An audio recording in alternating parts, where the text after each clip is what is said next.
4 days after the most serious encounter between Philippine and Chinese troops at Ayungin Shoal, we finally have official word from Malacañang on the matter. Executive Secretary Lucas Bersamin said that it was probably just a misunderstanding and does not classify as the kind of armed attack that will trigger the Mutual Defense Treaty or MDT with the United States. No. This was probably a misunderstanding or an accident. We are not yet ready to classify this as an armed attack. I don't know kung yung mga nakita namin is mga bolo, axe, nothing beyond that. That's not yet in consideration, no? Because I think this is a matter that can easily be resolved very soon by us, and if China wants to work with us, we can work with China. The press briefing this afternoon was called without warning late in the day past 5 p.m. Also answering questions was retired General Andres Centino, who serves as the Presidential Assistant on Maritime Concerns. Centino said they were concerned, which is why the National Maritime Council was convened again today, but said the Mutual Defense Treaty wasn't even considered in the discussions. When asked what President Marcos's demeanor was like when he was first told of the incident, Centino said he was composed. Well, the president has always been composed, and immediately he asked the concerned cabinet secretaries to discuss the matter with him, and that's also the imprimatur why we had this National Maritime Council convened today. So the National Maritime Council has made policy recommendations to the president instead in light of China's growing aggression, one of which is to continue the resupply missions to Ayungin on a regular basis, but this time to pre-announce them. The Council recognizes a peaceful, stable, and prosperous West Philippine Sea and South China Sea is still a distant reality.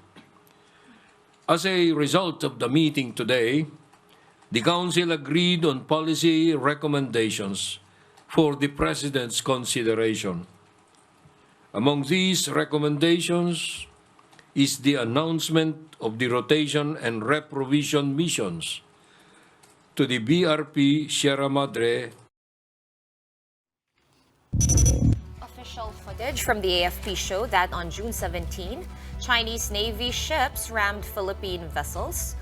That was Chinese Coast Guard ships that rammed a Philippine vessel, boarded a Philippine Navy vessel, and wielded bolos and spears, which they used to puncture one of the Philippines' rubber boats. They also towed away 2 of the Philippine vessels. The close-quarter confrontation resulted in injuries to 7 Filipino servicemen, with another one who had his thumb cut off. The PCG also says that it took them around 12 hours to rescue the injured AFP personnel because of China's blockade and harassment. This part of our coordinating efforts to the Chinese Coast Guard to retrieve the injured AFP personnel. We were still subjected to dangerous maneuver and harassment from the Chinese Coast Guard, and not just the Chinese Coast Guard. No, we were also harassed by PLA Navy vessels like the Hubei class missile boats. China's state media continues to pin the blame on the Philippines. A commentary published by the state-run China media group claimed that with deliberate escalation by the United States, the Philippines has become more and more irrational.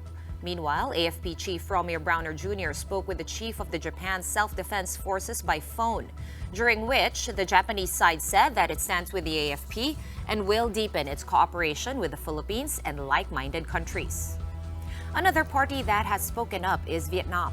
Its foreign ministry said that Vietnam is willing to talk to the Philippines about seeking measures that are in line with both countries' interests.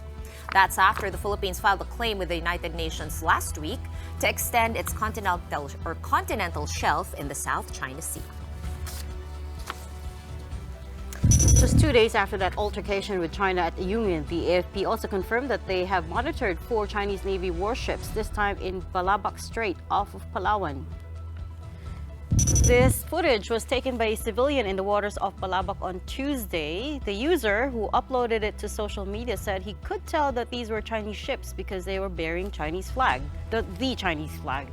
The AFP confirmed that these were warships that belonged to the People's Liberation Army Navy or the Chinese Navy. The ships were spotted about 12 nautical miles off Palawan. In a statement, the armed forces said, as part of standard operating procedure, these vessels were challenged and they responded accordingly. The said area is commonly used by international vessels passing through our waters. But up north, 2 Chinese Coast Guard vessels were also monitored via satellite by maritime security expert Ray Powell. He says a 135-meter CCG vessel joined a 100-meter ship in operating west of Batanes between Luzon and Taiwan. And just one day after the Ayungin incident, Defense Secretary Gibo Teodoro flew to Ulsan in South Korea to inaugurate a new corvette, the BRP Miguel Malvar. Malvar is the first of 2 units acquired by the Philippines under the Navy's Corvette Acquisition Program. To talk more about all this, we have Ray Powell back live in the studio tonight. Ray is the director of SEALIGHT, a maritime transparency initiative of the Gordian Knot Center for National Security Innovation at Stanford University. Hi, Ray. Welcome back. Welcome back. Sean, how are you? It's been a slow news day, hasn't it? Aren't they all now? They sure are. Listen, let's come at it from what's happened today. Sure. There was a press briefing called late in the day by the executive secretary, and he has given the first official statement on the matter coming from Malacañang, and he says, and I'm going to quote because I don't want to get it wrong, "This was probably a misunderstanding or an accident. We are not yet ready to classify this as an armed attack. I don't know," and this part is Tagalog, but translated loosely, something like, "I don't know, we only saw bolos in an axe, nothing beyond that." What did you make of that? Well, something punctured the rubber boats, right? It was something sharp. So now again, what Malacañang decides to classify this is up to Malacañang, and I'm not here to tell them how to do their business. But I mean, there were certainly arms brandished, and there was certainly enough of an attack so that it resulted in punctures to the boats. So but they can, what they choose to classify it as is up to them. To call it a misunderstanding or an accident, though, does that undermine the situation, or was that just an unfortunate choice of words? Well, Or maybe a choice to de-escalate. Yeah, I think one of the things, I'm sure that there's an impulse to de-escalate, and I understand that. I mean, again, it's easy for me to talk about it as an analyst where I'm not in charge of running a country. But I think it's important to remember when China looks at these situations, they look at them as opportunities to reposition it to their advantage. Correct. And we in the West will often look at it as an opportunity to de-escalate. And oftentimes those 2 things come together in a very unfortunate way. And I look back to, say, 2012, when we in the West said, and the Philippines, the US said, okay, we need to de-escalate this situation. And China saw the opportunity at Scarborough Shoal and went ahead and took advantage of us. So The impulse to de-escalate from the U.S. side, is that because of a lack of appetite at the moment to trigger the MDT? Do you think, could we be possibly talking about a scenario where it's the U.S. side that wasn't ready and therefore the Philippines had to scale back? Well, I don't know anything, so I'm not into those conversations. That would be presumptuous of me to speculate on how those decisions were made. I have been advocating for a triggering, if you will, an invocation of Article 3. I know, you've made the media rounds. You've said it a few times the last couple of days. And the reason is because I don't think we need to get hung up on whether or not it was an armed attack. Article 3 essentially says if one of the parties, in this case the Philippines, believes that its security or territorial integrity is threatened by armed attack, it can essentially seek consultations with the United States, which I think would be helpful. I think it would be helpful for the Philippines to know what the United States is considering in terms of support. I think it would be helpful for the United States to know what the Philippines is seeking in terms of support. And I think it would be helpful frankly, for China to know that it's kind of getting into the territory where we're talking about the MDT.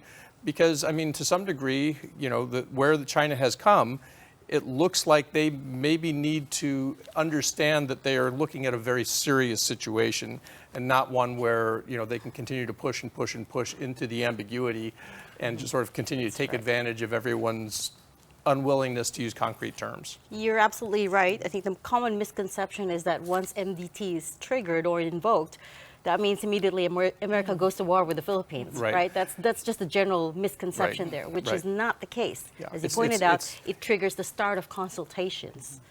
Under Article 3 in particular, yes. Yeah, so it will take some time. I mean, just to make it clear to everyone, I think some people think that it's automatic. Right. But we are really working very hard here to try to correct that misconception. But let me try to bring it around to your area of expertise. Before this attack, in fact, you were just here a couple weeks ago. I was. All of this was not even on the horizon, as far as we knew, right? Sure. Were you also surprised at what happened, or were you able to monitor some sort of activity around the Ayungin Shoal, around the BRP Sierra Madre? I was able to monitor some things. It was harder to see in this case because the ships involved were not as visible for people like me. I think that was probably a choice in some ways on the Philippine side to be a little stealthier, to try to get, to maybe mix up the tactics a little bit. And I completely understand that. I can see how the experience of the last several months would have led people to say, look, we're doing the same thing over and over again and expecting a different result. That's kind of the definition of insanity. That's right. Why don't we try something a little different? So I think they tried something a little different. Except it backfired. It certainly didn't result in a successful resupply, as far as we can tell. But I mean, sometimes these things don't work out. I mean, I mentioned this morning on a show that I'm old enough to remember 1979 when the U.S. tried to rescue hostages in Iran, and it didn't go well. But we learned a lot from that, and we went ahead and we're actually stronger for it. I think in the long run, we had to make some changes and do some reorganization, but I think we ended up in a better place in the end. This new policy directive to pre-announce all future resupply missions, what message do you think that sends to China? Well, so it's a different approach, right? Essentially, what we'd be saying, we as the sort of the royal we, the grand we, what the Philippines would be saying is, okay, look, we're going to tell you exactly what we're going to do. We have a resupply. It's going to happen on this date, and essentially, so that there is no question about what we're doing. Now the question is really, it's going to be up to China whether it wants to decide to let that go through or decide not to let that go through. And if it decides not to, then we will see. We will frankly just see what happens. In some ways, I don't know that it could, go any worse than say the old model of resupply, because they always saw them coming. I mean, Philippine Coast Guard ships broadcast on AIS as they are supposed to because they are not Navy ships. So they obeyed all the rules. They came in. In the full light of day, as it were, and China responded in many cases very negatively. So if China interprets this and says, okay, we accept this, then I guess it'll be fine. And if they say we don't want to accept this anymore, then we'll be in a tougher place going forward. Is it an option, though, to revert to that kind of resupply operation, to have the PCG take the lead for it to be safer? Well, and more successful, of course, which is really the goal. I mean, okay, so why did they try something different? Because the resupplies weren't actually safe, right? They were being water cannoned, people were being injured, boats were being damaged. So again, we understand why they did it that way. By pre-announcing, I think it seems to me what the administration is hoping is that China will accept the fact that by pre-announcing it, they are saying, we are intending to resupply now. Do not overreact, right? And again, if China decides to do that, then I guess we will get to see the resumption of normal resupplies. We haven't seen anything out of China yet that indicates they're ready to do that. So, again, there are things that could be happening behind the scenes that I don't know. Right, but the Chinese, sorry, Reg, just me squeeze this in. The Chinese Foreign Ministry has repeatedly mentioned that what they want is for the Philippines to inform them, short of saying to ask permission, Right. in order to, before conducting these resupply missions, these RORE missions. Right. Would it not be perhaps perceived as some sort of capitulation to the Chinese demand? Exactly. So that is the danger, right? I think so. What was it about the February model, where we saw the one that went through and was sort of at first declared to be a perfect resupply, and then sort of repudiated later by the administration for not being the way that the Philippines wanted to go forward. And part of the conditions of that were a formal notification to China to say that we're coming. I think this model, from what it sounds like, and is very preliminary, is saying we're just going to announce it to the world. So we're not notifying China. We're just announcing it to the world and saying, But that's how China's going to see it. It may be. And again, I keep coming back to this. I think it's important just to remember that what China seeks is justification for its position that it is the jurisdiction at Ayungin Shoal.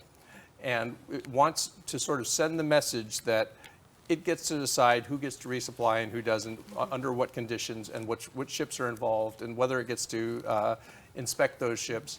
And, it has tightened that blockade from what we saw before. Now, so part of the reason we saw the scene that we saw... Can we call it a blockade now? I do. What you decide to call it is up to you. I call it a blockade because if China is deciding what gets to the outpost and what doesn't get to the outpost, if China is forcibly turning away resupply vessels, to me, I call it a blockade. And one of the reasons I do that is because I think that the world in general, the Philippines specifically, has, for many years, was not sufficiently outraged at what China was doing at Ayungin Shoal. It really is. You're saying it's too late? Well, I think that we woke up late. And there's nowhere else in the world where something like this is going on in peacetime, right? Can you name a single place in the world where one country is blockading another country's outpost in peacetime and nobody's saying anything about it? Well, they're trying to kick up some noise now, but you're right. By any measure, this wasn't a successful mission. They weren't able to get past China's blockade, as you called it. They weren't even able to deliver the supplies, and they were right there. They were anchored right next to the Sierra Madre.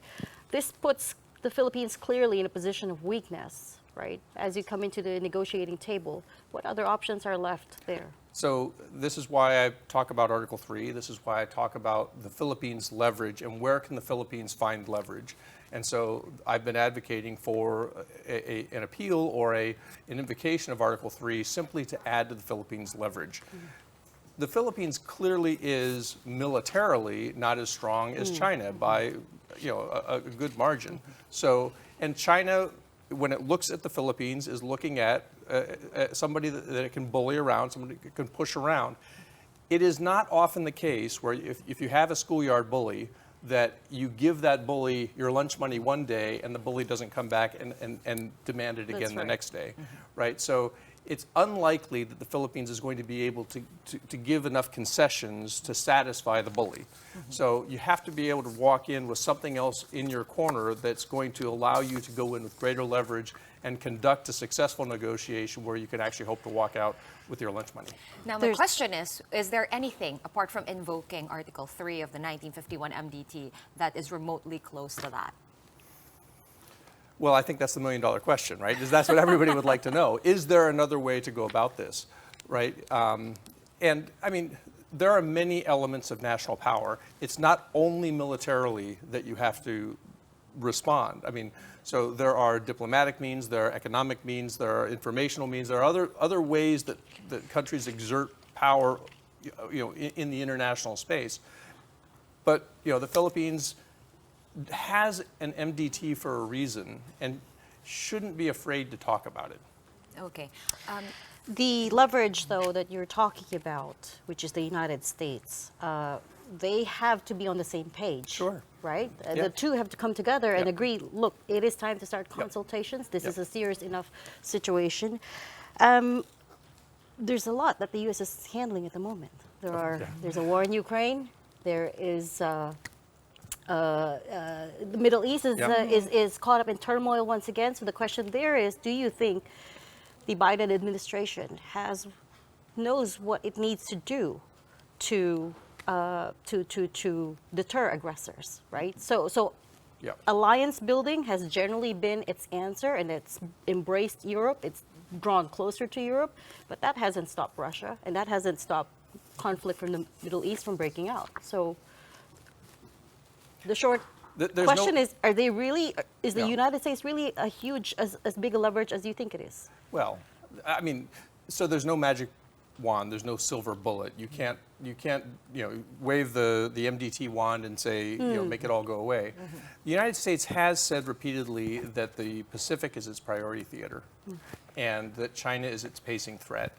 And so, and some of the things that you've seen in the discussion about, in the internal debate in the United States about whether or not it should, extend support to Ukraine or these kinds of things. Some of those things come up against the question of, does the United States have enough capacity to be everywhere in the world?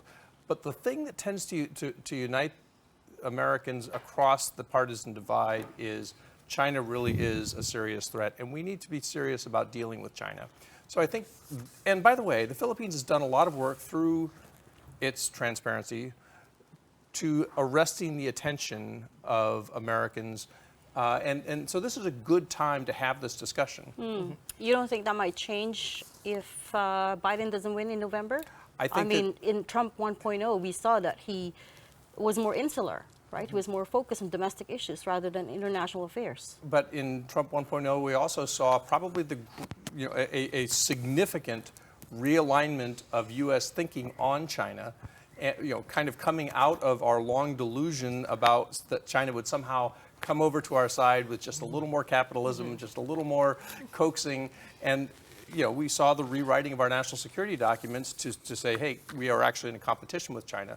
So, I mean, I think that it's not as simple as saying, I think we're probably going to continue to hear, say, if there is a second President Trump, there will certainly be a concern about other countries sort of paying for their own defense and those kinds of things. And maybe, the rhetoric won't be as encouraging on certain things. But I think the seriousness about China, I think will actually remain. And I think actually we've seen a great continuity on that topic from the Trump to the Biden administration.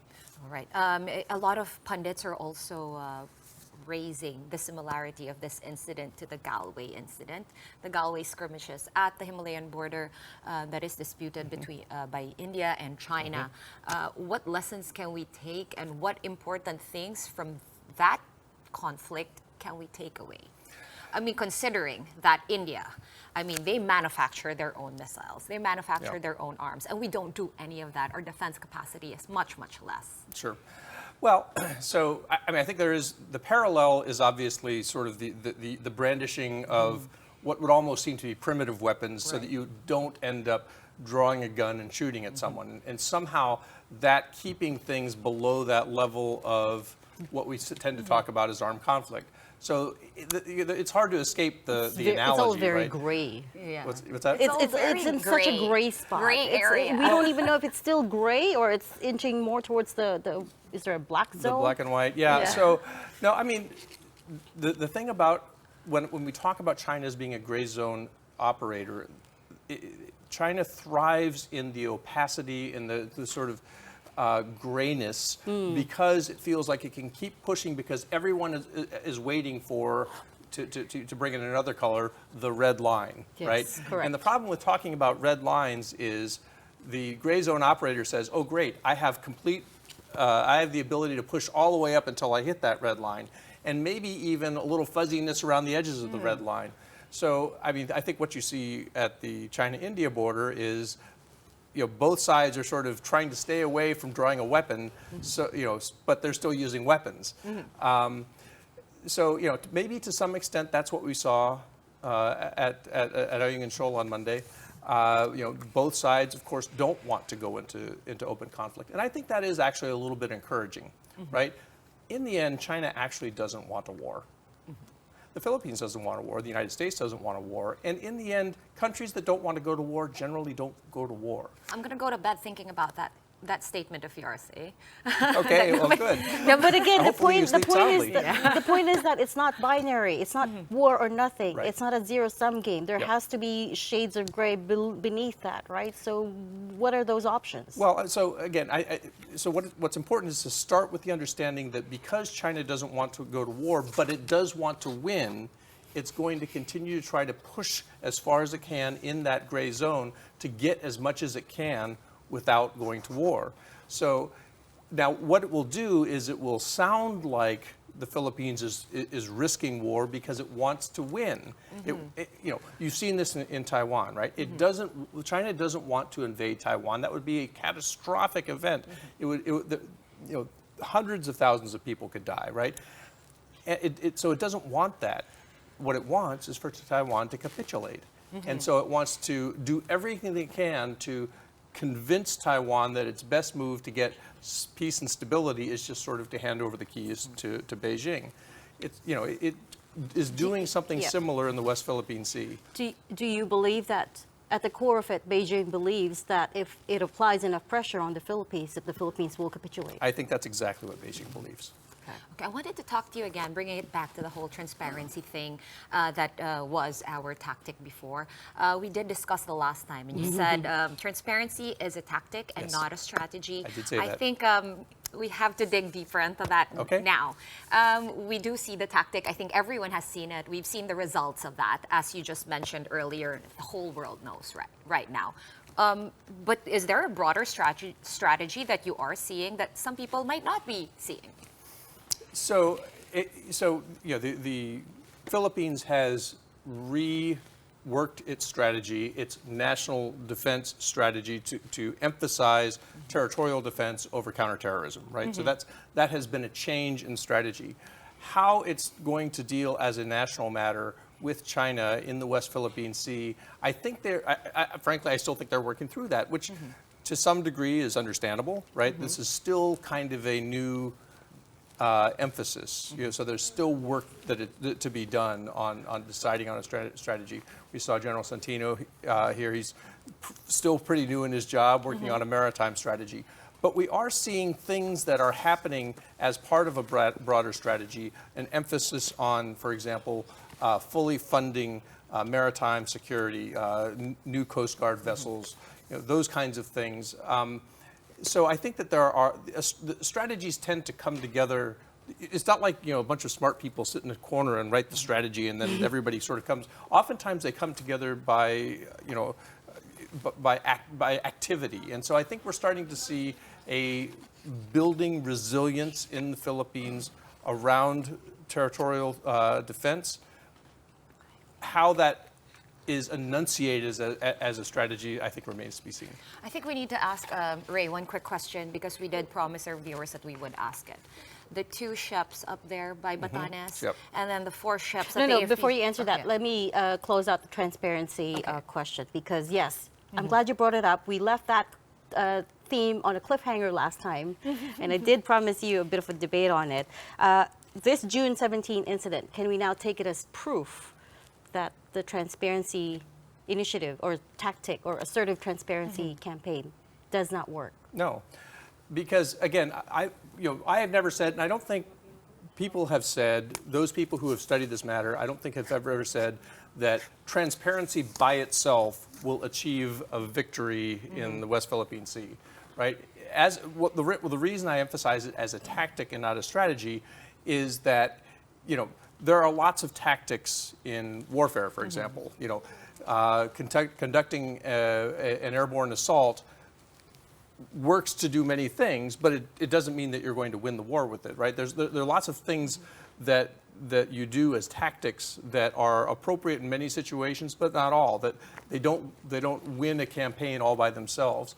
So again, the things that it does: build national resilience, yes. Build international support, yes. impose reputational costs upon your adversary. Yes, it did. It has done all those things. It doesn't mean that together all those things are going to win the campaign. Points 2 and 3, reputational damage on your adversary and international support. To what end, though? So again, in this instance, you see that, okay, so we have a strong statement from the G7. You've got statements from allied countries like Japan and Australia. Yeah, you have commitments of Coast Guard vessels from Japan. You But have coastal radars from The Japan. very crude question there is, if it comes down to that, will they fight with us? Well, so those nations are not themselves committed by treaty to fight with the Philippines, right? So, that's a separate question for a separate day. But the commitment of resources to help the Philippines build up its military, to build up its Coast Guard, to build up its maritime defenses is real and will have real benefits down the road. Now, it doesn't happen immediately. You can't build a ship in an afternoon, but it will be actual. You will actually be able to look at it and say, this is an actual benefit. Right. So it's the support for the assets, for the resources. Right.